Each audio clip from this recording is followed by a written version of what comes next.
शाम के ठीक 5:30 बजे थे। आसमान में घने मटमैले बादलों का डेरा था। ये मॉनसून की वो अजीब सी शाम थी। बारिश थमी हुई थी। समीर अपनी पीठ पर भारी ट्रैकिंग बैग लादे उस छोटे से वीरान रेलवे स्टेशन के प्लेटफॉर्म पर खड़ा था। स्टेशन का नाम था भैरवपुर। समीर एक लेखक था। उसे अपनी नई डरावनी किताब के लिए एक शांत, पुराने और रहस्यमयी गांव की तलाश थी। इंटरनेट पर रिसर्च करते समय उसे भैरवपुर के बारे में पता चला था। एक ऐसा गांव जो आधुनिक दुनिया से कटा हुआ था और जिसके चारों ओर घने जंगल और एक रहस्यमयी नदी बहती थी। अजीब जगह। कोई मुसाफिर तो दूर, स्टेशन मास्टर भी कहीं नजर नहीं आ रहा। तभी स्टेशन के कोने में बनी एक छोटी सी लकड़ी की गुमटी से खड़खड़ाहट की आवाज आई। वो एक चाय की दुकान थी। दुकान के ऊपर एक पुराना जंग लगा लोहे का बोर्ड लटका था, जिस पर धुंधले अक्षरों में लिखा था, दीनू दा की चाय। दुकान से उठती हुई ताजी चाय और सोंधी इलायची की खुशबू ने समीर को अपनी ओर आकर्षित किया। वो भारी कदमों से दुकान की तरफ बढ़ा। दुकान के भीतर एक बूढ़ा व्यक्ति बैठा था। उसकी उम्र 70 के पार रही होगी। चेहरे पर झुर्रियों का जाल था। सिर के बाल पूरी तरह सफेद थे। राम राम बाबा, समीर ने बेंच पर अपना बैग रखते हुए कहा। बूढ़े ने धीरे से अपनी आंखें उठाईं। उसने बिना कुछ बोले मिट्टी की एक कुल्हड़ में खौलती हुई लाल भूरी चाय पलटी और समीर की तरफ बढ़ा दी। राम राम बेटा, इस वक्त इस वीरान स्टेशन पर यहाँ तो कोई मुसाफिर अमूमन उतरता नहीं। ट्रेन भी यहाँ सिर्फ 2 मिनट के लिए रुकती है, वो भी गलती से। समीर ने चाय की चुस्की ली। स्वाद अद्भुत था। चाय के गले से नीचे उतरते ही शरीर की सारी थकान गायब हो गई। वाह बाबा, चाय में तो जादू है आपके। मेरा नाम समीर है। मैं एक लेखक हूँ। कुछ दिन इस गांव में रुककर यहाँ की संस्कृति और पुरानी कहानियों के बारे में जानना चाहता हूँ। बाबा के चेहरे पर एक हल्की रहस्यमयी मुस्कान उभरी, जो तुरंत ही गायब हो गई। कहानियां? इस गांव में कहानियों की कमी नहीं है बेटा, लेकिन कुछ कहानियां ऐसी होती हैं जिन्हें पन्नों पर उतारने वाले जिंदा नहीं बचते। समीर को बाबा की बात में एक रोमांच महसूस हुआ। उसने उत्सुकता से पूछा, ऐसा क्यों बाबा? क्या इस गांव में कोई डर है? लोग कहते हैं कि पुराने गांवों में आज भी कुछ अनसुलझे रहस्य होते हैं। दुकान के कोने में लालटेन की रोशनी कांप रही थी।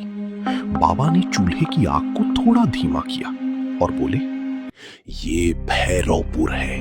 यहाँ रात को रास्ते बदलते हैं और हवाएं इंसानों के नाम पुकारती हैं। सबसे बड़ा रहस्य है वो नदी, काली नदी, जो गांव के मुहाने पर बहती है। उस नदी पर एक पुराना काठ का पुल है। रात के 12 बजे के बाद उस पुल को पार करने की गुस्ताखी कोई नहीं करता। क्यों? क्या वहां कोई रहता है? वहां वो रहता है जिसे गांव वाले पहरेदार कहते हैं। दीनू दा की आवाज अचानक भारी हो गई। आज से ठीक 10 साल पहले वो गांव का एक सीधा साधा केवट था। नाम था माधव। वो अपनी नाव से लोगों को नदी पार कराता था। एक तूफानी रात को कुछ रसूखदार लोगों ने उसे उसी काठ के पुल से नीचे भूखे मगरमच्छों और उफनती नदी में फेंक दिया।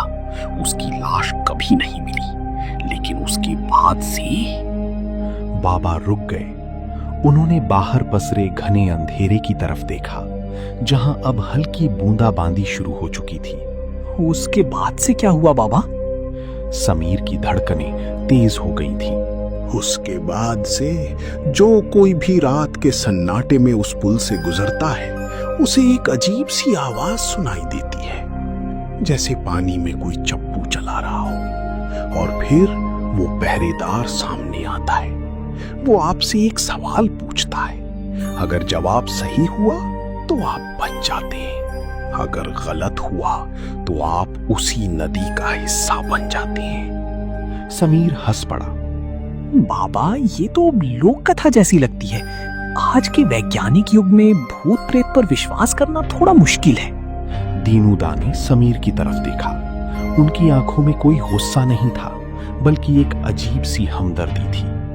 विज्ञान दिन के उजाले के लिए है बेटा। जब सूरज ढल जाता है और प्रकृति अपने आदिम रूप में आती है, तब सिर्फ वही बचता है जो सदियों से सच है। खैर, तुम्हारी चाय के 20 रुपए हुए। समीर ने जेब से नोट निकालकर बाबा को दिया। उसने अपना बैग उठाया और पूछा, बाबा, गांव के अंदर जाने का रास्ता किधर से है? दीनूदा ने स्टेशन के बाहर जाने वाले एक पतले कीचड़ से सनी रास्ते की तरफ इशारा किया।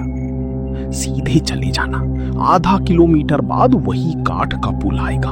उसे पार करते ही गांव शुरू हो जाएगा। लेकिन याद रखना, गाड़ी में 11:30 हो चुके हैं। पुल पार करते समय पीछे मुड़कर मत देखना, चाहे कोई भी तुम्हें पुकारे। समीर ने मुस्कुराकर विदा ली। बाहर आते ही मौसम ने करवट बदल ली थी। बारिश तेज नहीं थी, लेकिन ठंडी हवा की सुइयां चेहरे पर चुभ रही थीं। रास्ते के दोनों तरफ ऊंचे ऊंचे बांस के पेड़ थे, जो हवा के झोंकों से आपस में टकराकर एक अजीब डरावनी चरमराहट पैदा कर रही थी। वो कीचड़ और पत्थरों से बचता हुआ आगे बढ़ रहा था। उसके जूतों की चपचप की आवाज इस सन्नाटे में बहुत तेज गूंज रही थी। चलते चलते अचानक उसे महसूस हुआ कि उसके जूतों की आवाज के अलावा भी एक और आवाज आ रही है। समीर रुक गया। उसने अपनी टॉर्च को पीछे घुमाया। पीछे केवल सूनी कीचड़ भरी राह थी। वहां कोई नहीं था। मेरा वहम है, बाबा की कहानी का असर दिमाग पर ज्यादा हो गया है। उसने अपनी धड़कनों को शांत करते हुए सोचा और फिर आगे बढ़ने लगा। लगभग 10 मिनट चलने के बाद उसके कानों में पानी के तेज बहाव की आवाज आई। सामने ही वो पुराना काठ का पुल था। पुल के बीचों बीच पहुंचते ही हवा का एक ऐसा झोंका आया कि समीर का संतुलन बिगड़ गया। उसने खुद को संभालने के लिए पुल के किनारे लगी लकड़ी के जंगले को पकड़ लिया। तभी नदी के ठीक बीच से एक आवाज उठी। समीर के रोंगटे खड़े हो गए। नदी की लहरों के बीच एक छोटी सी पुरानी नाव तैर रही थी। उस नाव पर एक शख्स बैठा था। उसने काले रंग की फटी पुरानी शॉल ओढ़ रखी थी, जिससे उसका चेहरा पूरी तरह ढका हुआ था। कौन है वहां? नाव पर बैठे शख्स ने कोई जवाब नहीं दिया। टॉर्च की मध्यम रोशनी में समीर ने जो देखा, उससे उसके फेफड़ों की हवा जैसे बाहर निकल गई। आधी रात, नया मुसाफिर। एक भारी गूंजती हुई आवाज सीधे समीर के दिमाग में गूंजी। समीर डर के मारे पीछे हटने लगा। तुम कौन हो? मैं इस नदी का अतीत हूं और इस पुल का भविष्य। तीनों ने तुम्हें चेताया था समीर, लेकिन इंसानी कौतूहल हमेशा मौत को दावत देता है। उस आकृति को उसका नाम पता था। समीर का दिल इतनी जोर से धड़क रहा था जैसे उसकी छाती फाड़कर बाहर आ जाएगा। उसने अपनी पूरी ताकत बटोरी, मुड़ा और गांव की तरफ अंधाधुंध दौड़ लगा दी। तभी रास्ते के मोड़ पर उसे एक परछाई दिखाई दी। समीर को उम्मीद की किरण दिखी। वो तेजी से उस तरफ बढ़ा। वहां कोई और नहीं बल्कि वही स्टेशन वाले बूढ़े दीनूदा खड़े थे। बाबा, आप यहाँ? समीर थर थर कांपने लगा। दीनूदा के चेहरे पर अजीब सी मुस्कान थी। दीनूदा तो 10 साल पहले ही मर गया था बेटा। मेरा काम तो बस मुसाफिरों को अपनी बातों में फंसाकर उस पुल तक भेजना है, ताकि पहरेदार को उसकी बलि मिल सके। नहीं, ये झूठ है। मैं भागकर गांव आ चुका हूँ। क्या सच में तुम्हें लगता है कि तुम पुल पार कर चुके हो?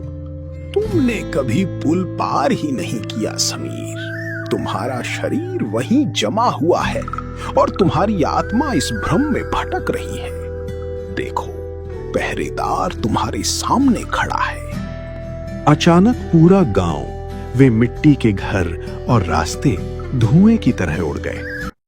समीर ने खुद को वापस उसी ठंडे जर्जर काठ के पुल पर पाया।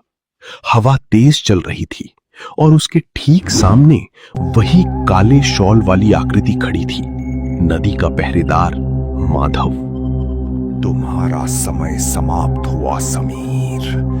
इस पुल को पार करने का सिर्फ एक ही नियम है, तुम्हें मेरे सवाल का सही जवाब देना होगा। अगर हार गए तो तुम्हारी खोपड़ी मेरी इस माला का हिस्सा बनेगी। समीर समझ गया कि अब भागने का कोई फायदा नहीं है। उसने अपनी बची कुची हिम्मत जुटाई और सीधा खड़ा हो गया। पूछो, क्या सवाल है तुम्हारा? वो कौन सी चीज है जो पैदा तो रोशनी में होती है लेकिन रोशनी के आते ही मर जाता है? इंसानी जीवन की तरह जो उम्मीद में शुरू होता है और हकीकत का सामना करते ही खत्म हो जाता है। बताओ, अगर जवाब गलत हुआ तो ये नदी तुम्हारी कब्र होगी। समीर का दिमाग तेजी से दौड़ने लगा। रोशनी में पैदा होती है और रोशनी में ही मर जाती है। अचानक समीर को अपनी टॉर्च की रोशनी याद आई।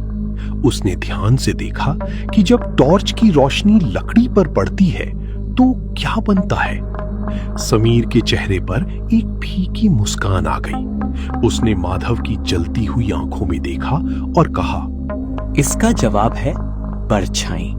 परछाई रोशनी के होने पर ही बनती है, लेकिन अगर चारों तरफ पूरा उजाला हो जाए तो वो गायब हो जाती है और पूरी तरह अंधेरा होने पर भी वो खत्म हो जाती है।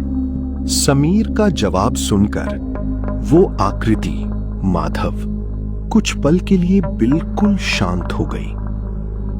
माधव ने धीरे धीरे अपना सिर झुकाया। जवाब सही है। 10 सालों में तुम पहले इंसान हो जिसने सही जवाब दिया है। तुम जा सकते हो। माधव की आकृति धीरे धीरे धुंध में बदलने लगी और देखते ही देखते हवा में विलीन हो गई। समीर ने एक गहरी राहत की सांस ली। मैं बच गया, मैं सच में बच गया। समीर खुशी के मारे पागल हो रहा था। वो तेजी से पुल पार करके गांव की तरफ भागा। चलते चलते वो गांव के चौक पर पहुंचा।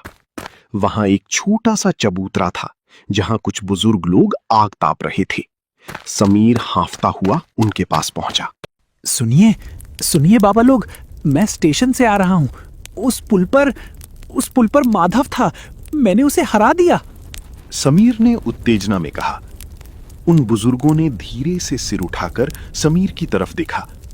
उनके चेहरों पर गहरा सन्नाटा छा गया। उनमें से एक बुजुर्ग ने ठंडी आवाज में कहा, बेटा, तुम किस पुल की बात कर रहे हो और कहां से आ रहे हो? मैं स्टेशन से आ रहा हूं, दीनुदा की चाय की दुकान से, फिर उस काठ के पुल से। समीर ने चिल्लाकर कहा। बुजुर्ग ने पास पड़ी लकड़ी से आग को कुरेदा और कहा, बेटा, दीनों की दुकान तो 10 साल पहले ही जलकर राख हो गई थी। और रही बात उस काठ के पुल की, तो वो पुल भी उसी साल आए भयंकर तूफान में टूटकर नदी में बह गया था। तब से इस गांव में आने जाने का कोई रास्ता ही नहीं बचा है। हम सब तो बरसों पहले इस दुनिया से जा चुके हैं। समीर का सिर चकराने लगा। तभी हवा का एक बर्फीला झोंका आया। चबूतरे पर बैठे वे बुजुर्ग अचानक धुएं में बदलने लगे। समीर ने घबराकर अपने पैरों की तरफ देखा। चांद की साफ रोशनी जमीन पर पड़ रही थी, लेकिन समीर के पैरों के नीचे कोई परछाई नहीं बन रही थी। तभी उसके कानों में दीनूदा की वो आवाज दोबारा गूंजी।